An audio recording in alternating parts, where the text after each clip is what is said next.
Another Dud of Galactus? Hey guys, what's up? It's Katie and I'm back with another Marvel Contest of Champions video, and today we are going to be looking at the pros and the cons of Airwalker. So let's get started with some of the pros. So the first thing is that Airwalker's got this great power gain. So he actually suffers a 40% reduction in power gain, but with the power cosmic, it allows him to gain power over time. So he's got this power gain. It's kind of similar to Hyperions. It's not as good, and you need to get him ramped up. So you need to win 2 fights in order to get 3 power cosmics so that he gains more power over time, because that's really where you want to be because of the mechanics that go along with him. So let's talk about his heavy. So his heavy is a big thing with his power gain too, because when he's charging his heavy, he gains power, but as soon as he uses the heavy, he loses it. So what you want to do is you want to charge your heavy and launch your special, because if you fill a bar of power with Airwalker, that becomes unblockable when you're charging your heavy. So you kind of want to keep that in mind when you're playing Airwalker. So now let's talk about his armor break and his damage over time, because these are some big mechanics that go along with the damage that he does. So his special attacks allow you to break the armor of your opponent. Now, why is this important? Well, this is important when it comes to his damage over time debuffs. So with his damage over time, they are these dark tide debuffs. So whenever you armor break your opponent, the dark tide actually does a damage over time equal to 2% of your opponent's base attack per dark tide. So these can really stack up. Now you can stack up to 10 of these dark tide debuffs, and once you stack up to 10, they convert over to a passive dark tide, which ties in with his crossfight ability, which is kind of cool because this crossfight ability does things with different classes, but we'll talk about that later on. So I know what you're thinking. Well, if he's got this power gain, then the best way to control him is with the power control champ, right? Wrong, because when he is power drained, power locked, or power burned, he inflicts 3 dark tide debuffs. Now remember, if you're armor broken and you have a dark tide debuff on you from this guy, you're gonna get a DOT placed on you equal to 2% of your base attack. So you definitely don't want to get these on you. Now you can remove these dark tide debuffs by filling a bar of power and nullifying the power cosmic.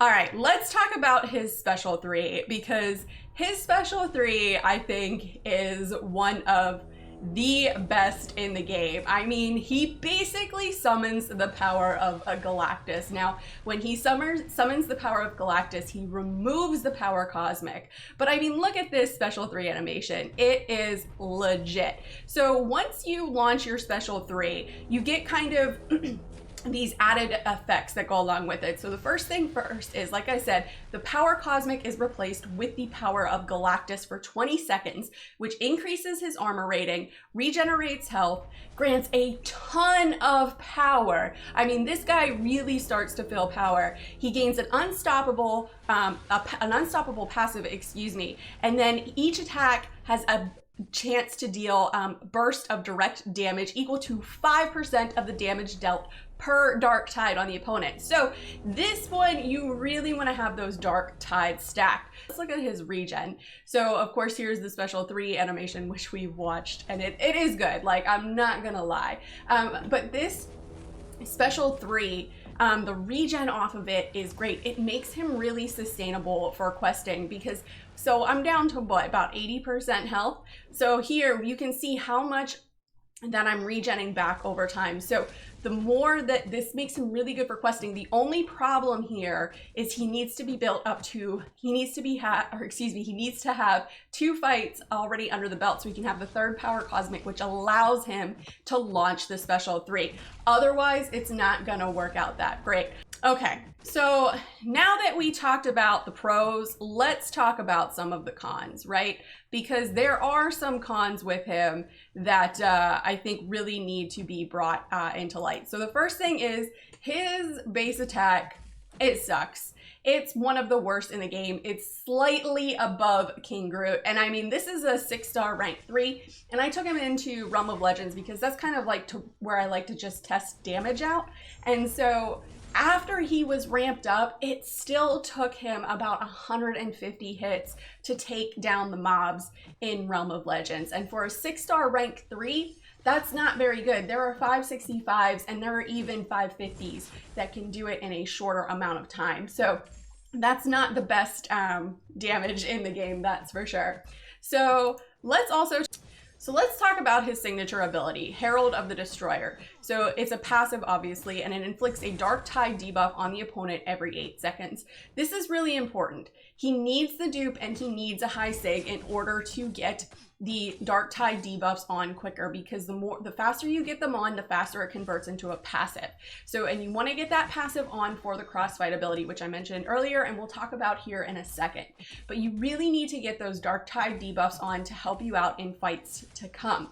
So if you go against champs who, you know, have tenacity, let's say, right? So let's say we go against a champ that has tenacity or a champ that can shrug, it's really going to hurt him in the long run because he's not going to be able to get those Dark Tide debuffs to stick.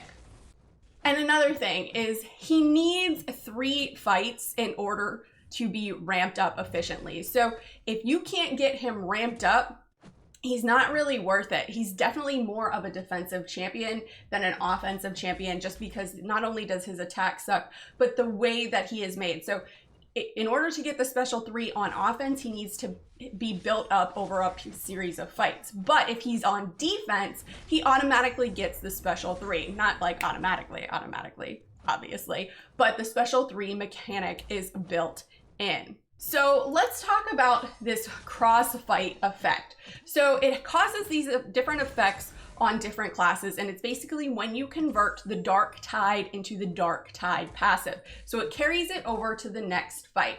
Now, this is a good concept in all. It's kind of like a lesser version of Cap Infinity War, his leadership mechanic. And when I was reading this, I kind of thought it was going to be along those lines, but honestly, it's not nearly as good, with the exception of the one for the Cosmic class. I mean, these are kind of just meh. I mean, essentially you maybe just want to kill Airwalker off the team if this is offensively, but it's not necessarily like killing off Nick Fury, where you're gonna get that extra little oomph to him. All right, now let's talk about his synergies. He's got just meh synergies. I mean, you've got one with Silver Surfer and Terrax, which actually benefits Airwalker. The one with Nova is nice because it has a 30% chance to inflict an additional Dark Tide debuff whenever one is already inflicted. But then again, you're gonna bring Nova, so are you gonna wanna waste a synergy slot on Nova? I'm guessing the answer to that is no. And the one with Phoenix, Ebony Maw, and Green Goblin is alright too, because heavy charging increases ability power rate by an additional 150%, reduced by 50% for each persistent power Cosmic Airwalker has.